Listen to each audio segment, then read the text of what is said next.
Welcome to That's Based. Happy Wednesday. Actually, happy WTF Wednesday. I'm your host, as always, Caleb Salvatore, reporting from somewhere underground. We're laughing our way through the end of days, brought to you by Outlaw Streamers and Blood of Tyrants. DrinkBloodOfTyrants.com, promo code BASED, B-A-S-E-D, like the title of the show. Gonna save you 10% off your order at the checkout. They have two types of wine along with the Liquid Freedom energy drink. DrinkBloodOfTyrants.com. I heard it tastes like freedom. Promo code BASED, B-A-S-E-D, like the title of the show, will save you 10% off your order at the checkout.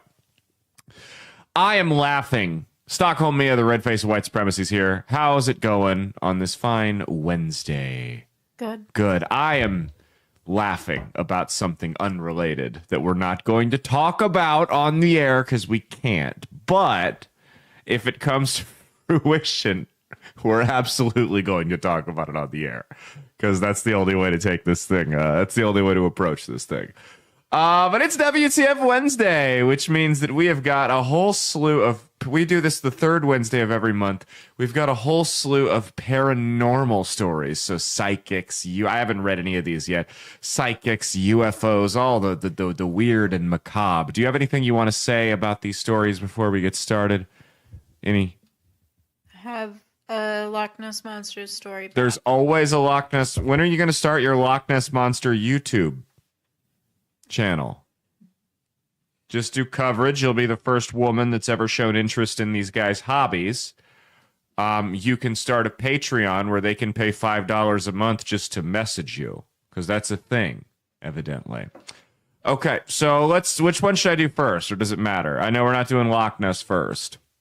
Any of them, fine. Just don't do Loch Ness first. Okay. That's usually last. Canadian man's quest to find Sasquatch comes back to haunt him in divorce case. Canadian man's quest to find Sasquatch came back to haunt him when his excursions in search of the famed cryptid wound up being the surprising centerpiece of his divorce case. So this is like Alex Jones's child custody case, but crazier. It says, according to the local media report, the unnamed British Columbia resident and his wife separated in 2020 after he surreptitiously brought an ex-girlfriend with him on a Bigfoot hunting trip to Vancouver. Guys, if you're married, listen, boundaries are boundaries, okay? You're not friends with your ex, which friends means anything from you're not stopping by to grab beers with them, you're not going to the movies or dinner with them, and you're certainly not bringing them on Bigfoot hunting trips. Bigfoot hunting trips are supposed to be something between you and your spouse that you share intimately together, just the two of you, when you go Bigfoot hunting. You certainly don't bring another woman into it. That's blasphemous. Okay. It says, upon discovering his clandestine companion, his spouse was understandably outraged and promptly ended their relationship. Remarkably, beyond being the catalyst for the marriage falling apart, his search for Sasquatch was also cited in a judge's decision concerning alimony. In his divorce filing, the man requested spousal support due to what he claimed were debilitating injuries suffered 9 years ago during yet another Bigfoot hunt. The fractured ankle and vertebrae that came from slipping on some ice, he asserted, left him unable to earn income from employment of some kind or other. Could you imagine going to the disability office and being like, hey, I'm filing for disability. I fucked my back up on a Bigfoot hunt. Denied. No, he'd probably get approved in Canada. As such, he asked the court to order his ex-wife to pay him alimony. However, the request was rebuffed by the judge presiding over the case. As Justice Baird noted, the man has since been able to enjoy a variety of outdoor activities, including exploring remote areas of British Columbia in search of Sasquatch. He also observed the man had previously told the court that he rates his own intellectual abilities to be far above average, which suggested that he should be able to find employment despite his alleged physical injuries. Ultimately, the case was decided with neither party receiving spousal support, leaving the man free to continue looking for Bigfoot should he be able to muster up the funds. As for what one imagines is his sizable collection of Sasquatch books and other memorabilia, while the matter was seemingly not addressed in the proceedings, we're guessing his ex-wife had no problem handing all of it over to him. See, it depends how nasty the divorce is. You really want to fuck with the guy, you get a bunch of his Bigfoot shit. Right? Like, you think this is Bigfoot poop? I want half the Bigfoot turds. half the Bigfoot turds, and I'm going to set them on fire. Okay? God, people. I'm just imagining this judge that went to law school for like 12 years, served as a lawyer for a long time, got really respected in his profession, had to run for office probably as a judge or get appointed by somebody who's really high up. Really had to brush elbows with all these elites, having to rule over a case that was centered around Bigfoot. That's what I'm thinking about, right? That's all that's crossing my mind right now. A case around Bigfoot. Okay, next one here. The Banana Fantom is back. We covered this last month on WTF Wednesday. British Banana Fantom outwits pursuers, leaves a monthly fruit offering a day early.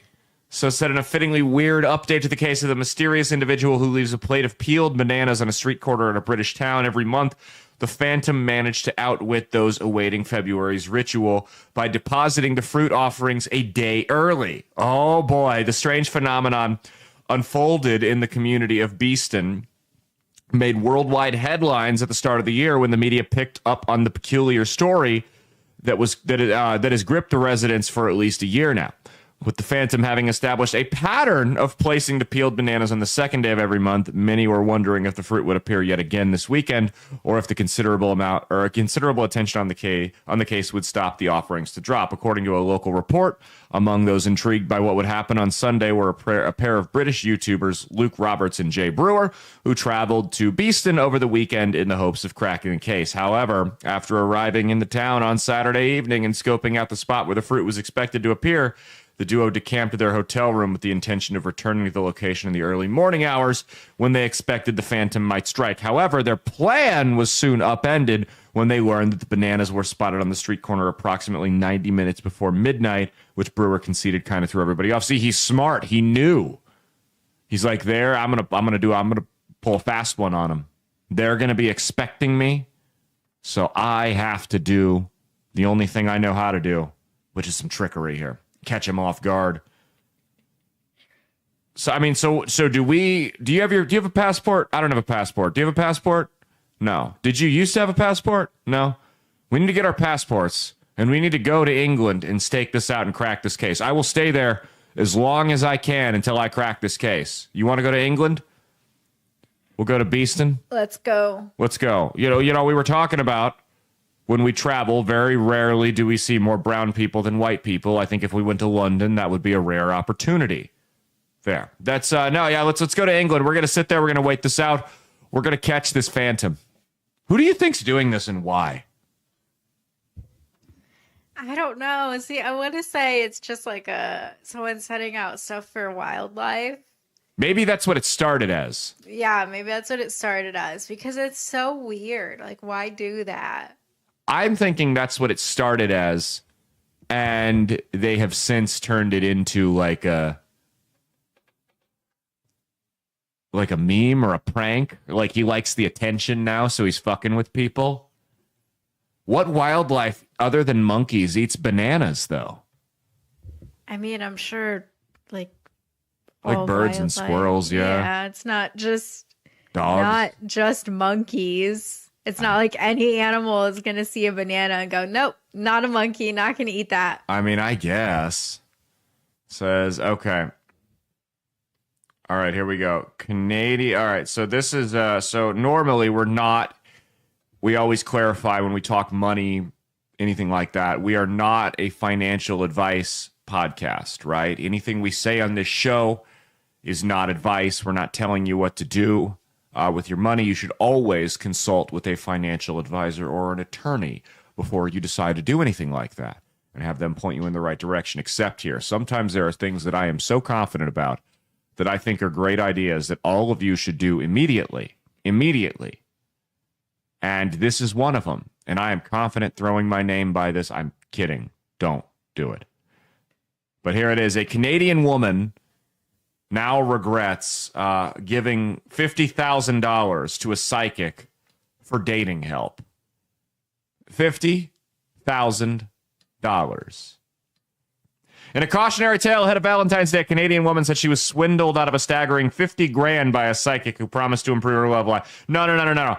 You were an idiot. You were not swindled. Swindled is like when an old person gets told that, they owe $2,000 to the IRS and they have, they're halfway to dementia and they pay them in Target gift cards and then try to cover it up, or they get told they won the lottery and they just got to pay the import fee or whatever crap like that.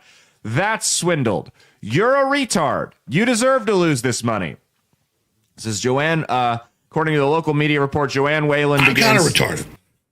Sorry, it was delayed. So no, it's okay. So Joanne Whalen began seeing the mystic around 2 years ago following a marriage separation. Okay, if you're seeing a psychic for 2 years trying to get marriage up, maybe it's just not meant to be. Maybe it's not working out. Following a marriage separation, looking to get back out on the dating scene, she turned to the psychic for some supernatural help. During their initial session, the mystic revealed that she had received a vision that Whalen was led to believe about a man from her gym who had previously drawn her romantic interest. Oh, so she's a scumbag. Okay. What followed was a costly consultation that she now deeply regrets. She told me, I can bring this man closer to you for $550. Okay, so if she told you, hey, there's a guy at the gym who you maybe had a fling with at one point or you had the hots for, and that's the guy who's going to be like, he's your soulmate, why wouldn't you just go, okay, cool, thanks? Why would you keep paying? I can bring this man closer to you for $550. No, I'm sorry. I don't feel bad for this woman. She deserves to lose her money.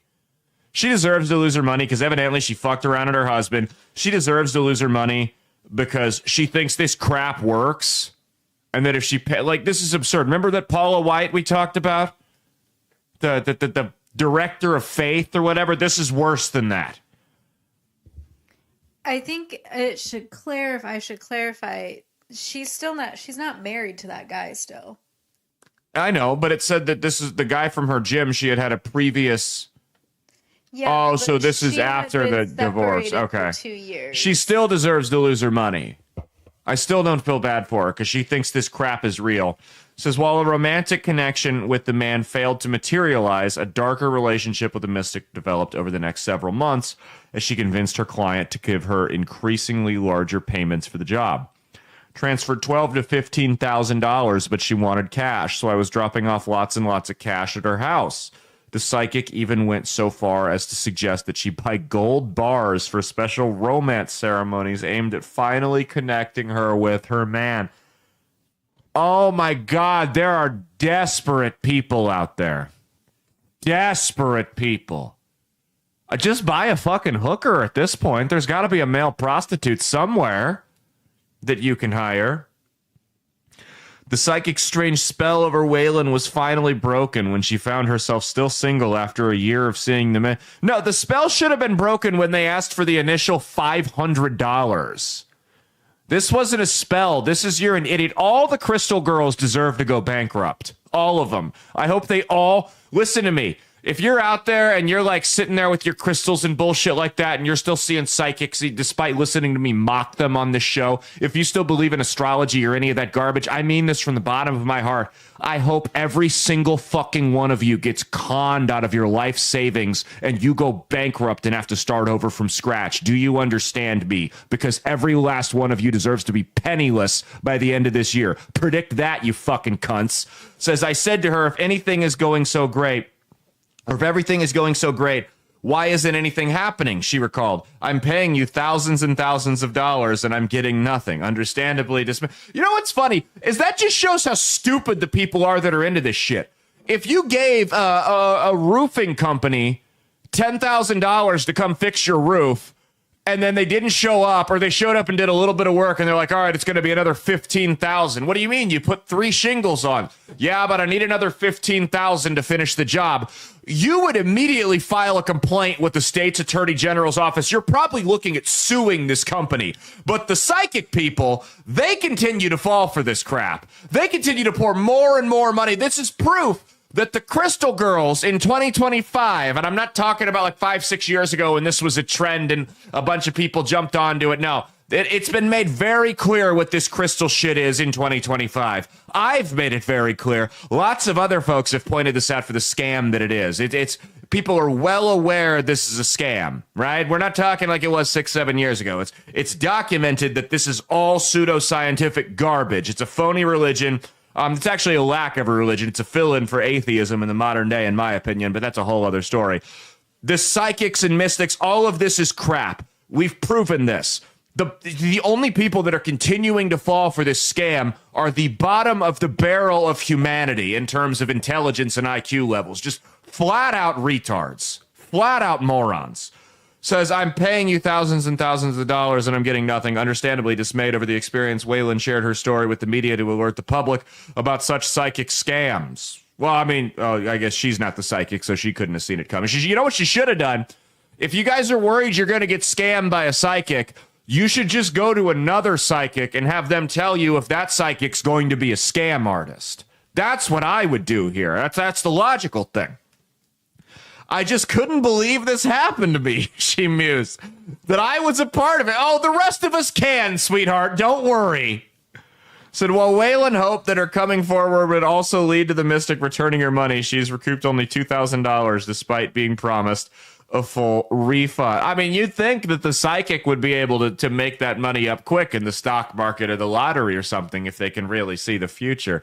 But I guess not. Do you have anything you'd like to add to the psychics and the crystal girls and all that? Just be careful where you spend your money with which psychic. Yeah. I guess some of them are good. Some of them will. Which ones are good? You out of 50. Which ones are good? I don't know. I remember back when so like I like I said, 5, 6, 7 years ago, there was an excuse to fall for it. I wouldn't have talked about it as harshly. I even entertained some of the ideas when I started to drift away from like Christianity a long time ago. I'm back now, don't worry. But I even entertained some of these ideas. But nowadays, the information's out there. It's crap. The stereotype for the people that are into these, that are still into these things, is true 99.99% of the time. Right? These are idiots who should not be taken seriously. They should not be respected, that still believe in this kind of crap. There's absolutely no scientific or religious basis for any of it, whereas there is with other Abrahamic religions. There's not for this crap. This is a substitute for atheism. You notice that? You don't meet very many people who just say they're atheists anymore. They say, I'm spiritual. You know, I'm New Age. I believe it. You know, it's like, what's it called? Unitarian Universalist or something like that. That's what this is.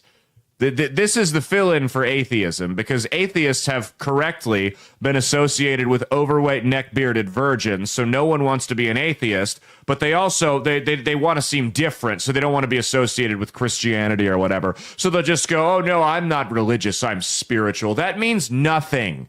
That's the best way to say something without saying anything whatsoever. I'm not religious, I'm spiritual. Okay, so you have no convictions.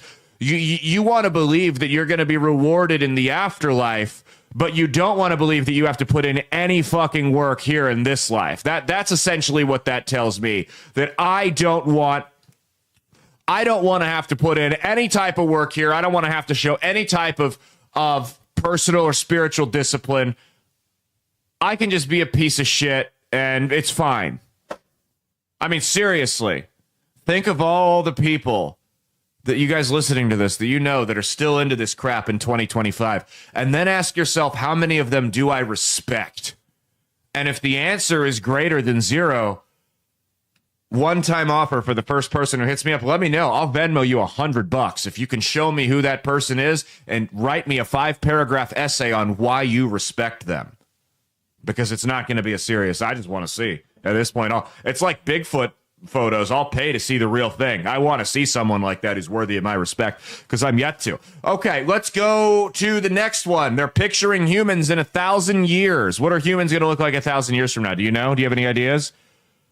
Well, I mean, I read the article, so. Oh, okay. I've been told they won't be white. Is that true, that people like me are going to go extinct? They will. They will? Yeah. Oh, thank God. Says, what might humans look like in 1,000 years? Assuming we're still here, tech breakthroughs, climate change, and shifting societal norms may lead to a whole new look for our future selves. According to a recent article in the Daily Mail, we'll likely be sporting darker skin tones. You lied to me. Similar to the diverse folks of Mauritius, I don't know how to pronounce that, and Brazil due to an increase in interracial partnerships and long-distance migration, or as the Nazis call it, white genocide. That's what which is why I always get a kick when we get called a white supremacist show, because the white supremacists literally believe I'm committing genocide based on my marriage, but I digress.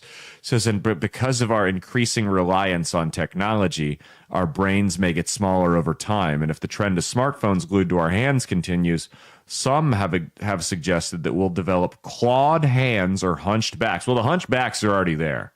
You see the way some of these kids walk around? All of them. All of them. They got like a hunchback. That's all they do. It says experts believe that many will eventually merge with technology through tiny nanobots that enhance our abilities, a trend called transhumanism. So when I was on this show called Bread and Circuses years and years ago, we interviewed a guy named Zoltan Istvan, who is like the godfather of transhumanism. And, you know, the whole thing creeps me out, but I will say he does provide a little bit more nuance to it beyond just humans merging with computers.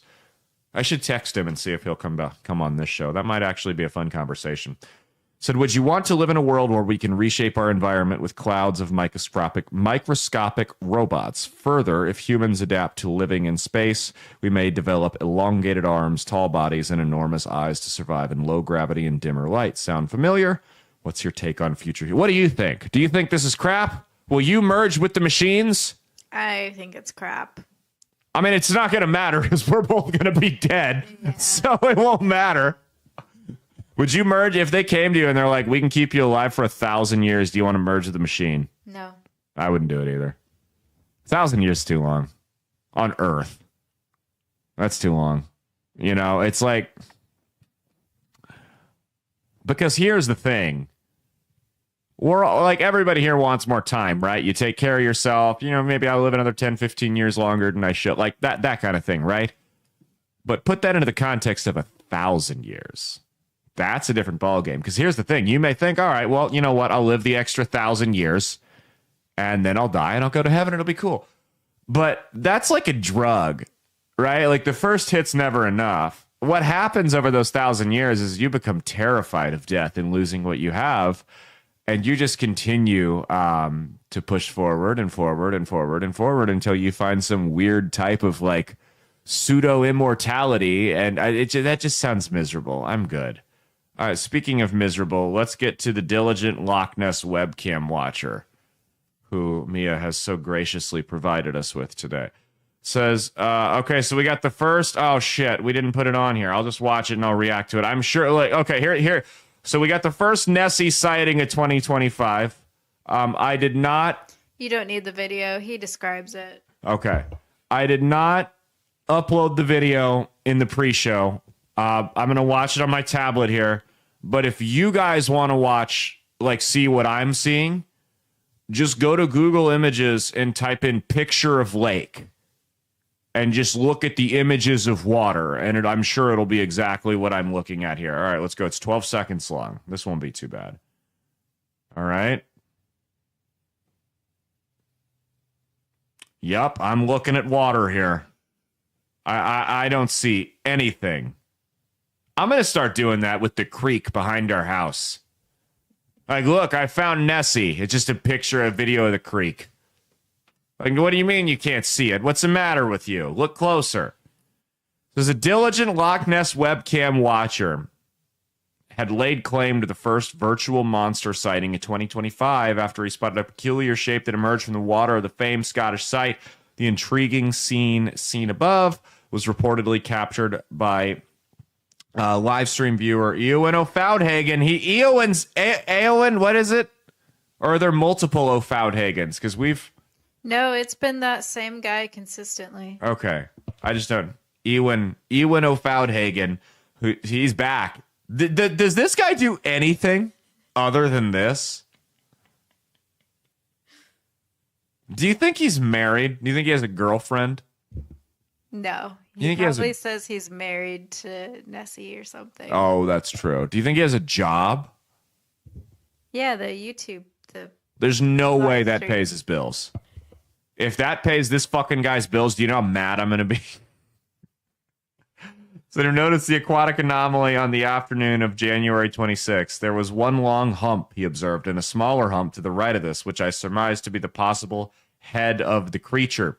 Beyond the curious shapes, what made the sighting particularly noteworthy to seasoned webcam watcher was the unusual manner in which they behaved. The pair of perceived humps appeared to dip below the surface of Loch Ness and then return on 4 separate occasions, because trash and logs would never, ever do that. Ever. Especially not with like waves and everything. I know. A pair of perceived humps appeared to dip below the surface. Based on this odd bobbing, O'Fowdhagen dismissed the possibility of mysterious shapes being part of a piece of wood. I love how he dismisses, like, no, you don't dismiss the Loch Ness. You dismiss the like the benign, right? Oh, no, it couldn't possibly be a piece of wood. That's never happened before. Said, I've never seen a log emerging and submerging in the same spot ever. Yeah, because every time you see a log, you think it's the fucking Loch Ness Monster. It's the ever-moving goalposts. Of course you haven't. You've never seen a log because you never, like, every time you see one, you think it's Nessie. So the webcam watcher also argued that due to the size of the anomalies, it was unlikely they were prosaic wildlife found at Loch Ness, nor a human swimming in the water. As such, he mused that the only possibility is Nessie. The only possibility. That's it. All it could be. I love how he like tries to make the argument and dismiss it. Like he's like a legal scholar or something like that. Of course, more skeptical viewers will argue the footage is too indecipherable to make that determination. With that in mind, oh my God. This is... Have we looked up what this guy looks like? What's he look like? I don't think we could find him. He's probably ashamed. Should we try to get him on the show? Mm-hmm. Can you find him and reach out to him? If you want me to do that, I will. Maybe we should have a couple of shows uploaded before you reach out to him, so he doesn't see me calling him a fat, ugly virgin on the most recent one. He might not want to walk into the red wedding like that and do that interview. Yeah, give it like a couple weeks and then reach out to him and see if we can book him for an interview.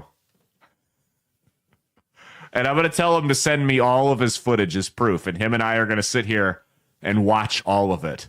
His footage is live on. I know, but I want him to send me his 10 best pieces of evidence. And him and I are going to sit here and watch it. Who else should we bring on? Should we bring Monty on? While you're on with him? Yes. Yeah. I think Monty would be the best co-host for that one. Do you the best guest host? He would help me pile on. Yeah, I think that would be a good time. That's no, we're gonna bring Mr. O'Fowdhagen on, and then maybe we'll bring Dennis on right after him. All right. Anyway, that's been our show. We will see you guys Saturday for the big show. We're gonna be talking all kinds of stuff. Cheat on your taxes, not your spouse. Stay based, and for the love of God, stop seeing psychics. I hope you lose your money if you're still doing this shit in 2025. Peace out.